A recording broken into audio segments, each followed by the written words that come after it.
ప్రకాశం జిల్లా సంతనూతలపాడు కూటమి అభ్యర్థిగా విజయ్ కుమార్ నామినేషన్ దాఖలు చేశారు. భారీ ర్యాలీగా వెళ్లిన విజయ్ కుమార్ చీమకుర్తిలోని ఎంఆర్ఓ ఆఫీసులో రిటర్నింగ్ అధికారికి నామినేషన్ పత్రాలు అందజేశారు. నామినేషన్ ర్యాలీలో కార్యకర్తలు, అభిమానులు భారీగా పాల్గొన్నారు.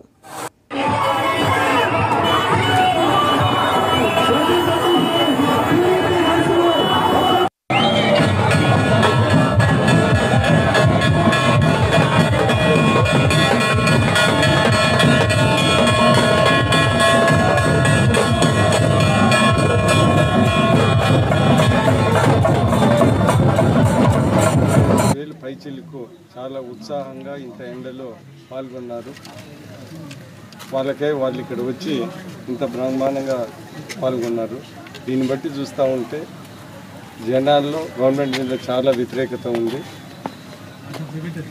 సంతనూతలపాడులో నేను 4 ఎలక్షన్లు చూస్తూ ఉన్నా. 15 ఏళ్ళ నుంచి నేను ఇక్కడ పనిచేస్తూ ఉన్నాను. ఎన్నడూ లేని స్పందన ఈరోజు కనపడతా ఉంది. ప్రభుత్వం మీద వ్యతిరేకత, ఎప్పుడు లేని వ్యతిరేకత ఈరోజు కనపడతా ఉంది. ఖచ్చితంగా 20,000 పై మెజారిటీలో సంతనూతలపాడులో తెలుగుదేశం అభ్యర్థి విజయ్